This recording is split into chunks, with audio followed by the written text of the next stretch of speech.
And for today's ganap mga ging, samahan nyo kami, magdi-date muna kami ni Kit ngayon kasi nga syempre holiday, walang pasok, so gagala tayo ngayon. 3 AM pala ako nagising mga ging para maghanda ng aming mga dadalhin at aming babaunin. At 6 AM na kami ng umaga nakaalis kasi marami pa kaming inasikaso bago kami umalis ng bahay. Syempre nilagyan muna namin ng tubig yung dalawa kasi hapon pa naman sila kumakain, timing pag nakauwi na kami ng bahay. At dito na nga kami sa Bay Laguna, nare-relax talaga ako pag ganitong mga tanawin yung nakikita ko. Kahit sino naman siguro pag ganitong view yung makikita nyo is marerelax talaga. Matagal na namin gustong puntahan itong Bato Spring pero ngayon lang kami natuloy na hindi namin pinlano. At located pala ito sa San Pablo, Laguna at eto mga ging, malapit na pala tayo sa San Pablo, Laguna. Mula Cabuyao, 3 hours yung biyahe namin dito dahil traffic din sa mga nadadaanan namin. At eto na nga, pumasok na tayo sa San Pablo, Laguna. Ang ganda ng church na to mga ging, nakapasok na kami dito nung pumunta pala kami ng Mahayhay. At ito na nga mga ging, andito na tayo sa papasok ng Bato Spring. Kala ko talaga pagpasok dyan is yun na yun. Pero hindi pa pala kasi papasok pa tayo ng malayo bago natin marating itong pinaka-entrance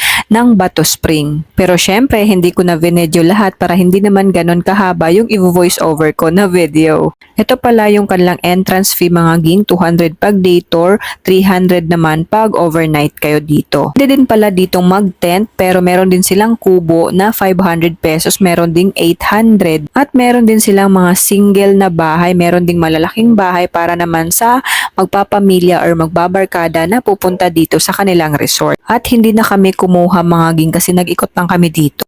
At ito na agad yung view na makikita nyo, nakaka-relax diba? Lalong-lalo na kung madidinig nyo yung pagbagsak ng tubig. Pag ganitong view, malilimutan mo talaga yung problema mo mga ging at makakapag-relax ka pa kasi nga malamig, perfect ngayong summer. At kahit ang layo ng nilakad namin ni Kit kasi inikot nga namin itong buong resort is hindi kami pinagpapawisan dahil maraming puno at mahangin dito. Hindi ko lang talaga na videohan lahat kasi nga may mga tao at syempre nahihiya naman ako mag-video na masasama sila dito. Kaya kung naghahanap kayo ng magagalaan nyo ngayong summer, perfect. Ito hindi lang siya pang barkada kundi pang buong pamilya na. Mapabata man or matanda, mag-e-enjoy talaga dito sa Bato Spring. At madali lang kayo makapag-reserve dito mga ging kasi meron silang Facebook page. Tumatanggap lang din naman sila pag mag-walk-in kayo kasi kami ni Kit nag-walk-in lang kami dito, hindi kami nagpa-reserve. At dito ko na pala i-end ang mini vlog ko mga ging. Bye!